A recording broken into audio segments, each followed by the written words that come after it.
So, hi everyone. I am Biljas Gigako and I will be reporting the traverse adjustments. Traverse adjustments is a procedure of computing the linear error of closure and applying corrections to the individual latitudes and departures for the purpose of providing a mathematically closed figure. When undertaken, it must be kept in mind that the adjustments of latitudes and departures will alter the length and direction of the measured sides of the traverse. Now, we have rules and methods used in adjusting a traverse. These are arbitrary method, compass rule, transit rule, least squares method, and Kendall method. So first we have the arbitrary method. Arbitrary method, when employed, the latitudes and departures are adjusted in the discretionary manner according to the surveyor's assessment of the conditions surrounding the survey, does not conform to established rules or mathematical equations since the surveyor simply relies on his own estimation and personal judgment. So we have a sample situation. No? For example, if one traverse line is measured over a rugged terrain requiring frequent plumbing and breaking tape, it might be that applying all or most of the correction into this one line would balance the survey satisfactorily. Such an arbitrary method of adjustment would likely be as good as, if not better than, any of the other conventional methods of adjustment. Next, we have the compass rule. Compass rule, also known as Bowditch rule, which was named after the American navigator Nathaniel Bowditch by the year of 1773 to 1838. And it is based on the assumption that all lengths are measured with equal care and all angles taken with approximately the same precision. These corrections are given by the following equation. The correction to be applied to the latitude or departure of any course is equal to the total closure in latitude or departure multiplied by the ratio of the length of the course to the total length or perimeter of the traverse. No? We can see in the presentation the expression of the equation, which has each variables has a corresponding values. So we have here a given problem to solve for the compass rule. So we have here a given statement, no? Basahin na to. Given in the accompanying tabulation are the observed data for a traverse obtained from a transit tape survey. Determine the latitudes and departures of each course and balance these quantities by employing the compass rule. Also determine the linear error of closure, bearing for the side of error and the relative error of closure. Tabulate values accordingly. So natay values no naka-table diri sa ubos. So sa pag-solve ani kailangan ta mo undergo first by computing the latitudes, computing departures, and tabulated solution, determining total closure in latitude and departure, determining corrections for latitudes, determining corrections for departure, and adjusting the departures. Also, we have determining linear error of closure. So, since taas-taas man siya nga process, pero yes, solvable siya, no? Solvable siya gamit lang gitong formula. Tama siya yung formula nga naka-indicate. Palihog na lang kung paano basa. For instances, kay taas kayo.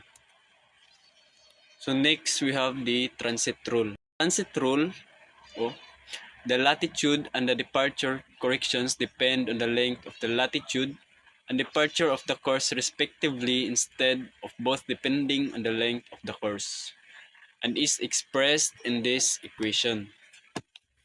So to read this equation na itong puan saan siya pagbasa.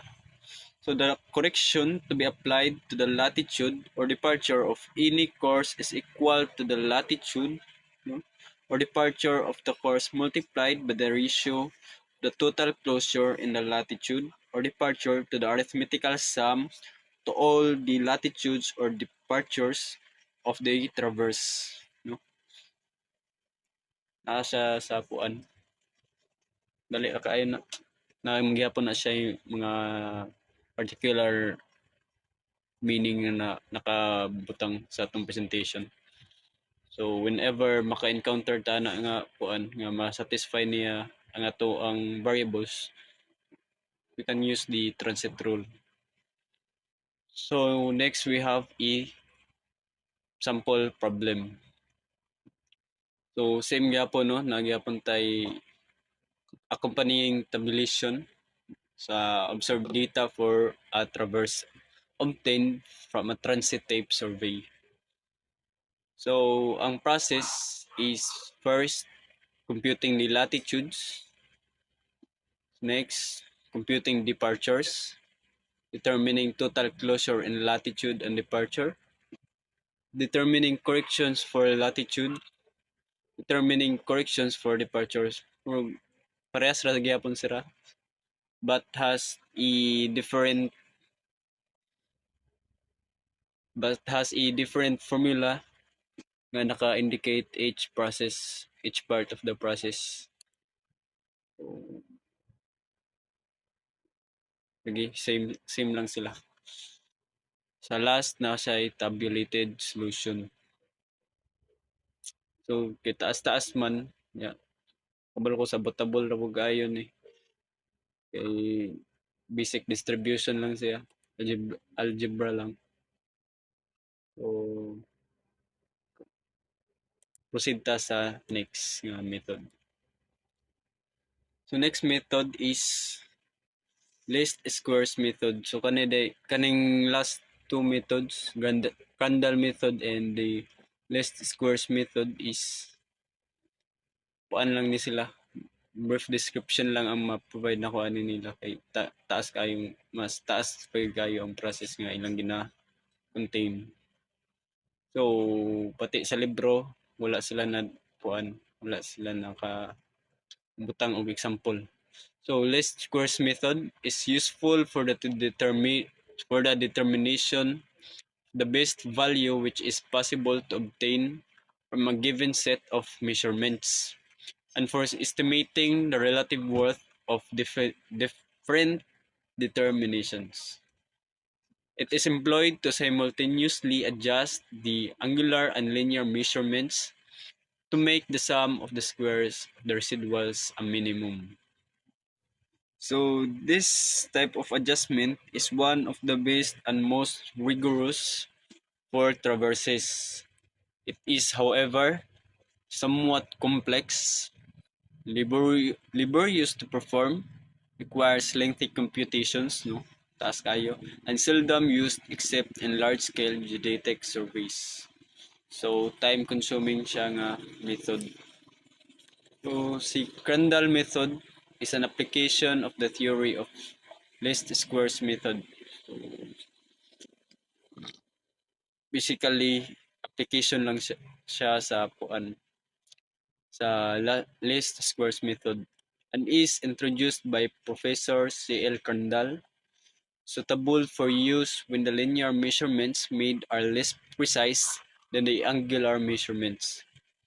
The angular disclosure is first distributed equally to the measured angles, then held fixed, and all remaining corrections applied on the linear measurements by way of least squares procedures. Lastly, we have the adjusted lengths and directions. The bearings or azimuths of the courses and their lengths should also be adjusted to correspond to the adjusted latitudes and departures.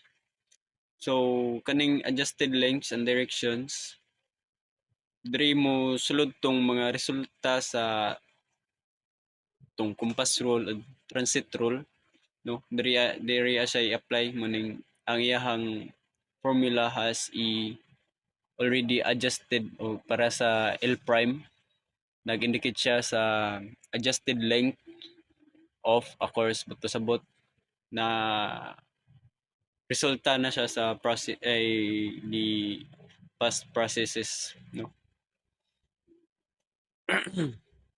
So dali ra siya nga formula. L prime is equals to the square root of latitude prime raised to 2 plus departure prime raised to 2. And then siyempre drill din ta sa application niya. So kaning una, kaning given the observed and calculated data in problem 1. So muna siya ang application niya nga sa iyang mga formula in the problem 1 nato sa atong problem 1 katong compass rule. And next is the application for the transit rule. Muna siya ang application sa transit rule. Pinakauna ang compass rule and kaning pagkaduha is sa transit rule. That's all for my part and thank you.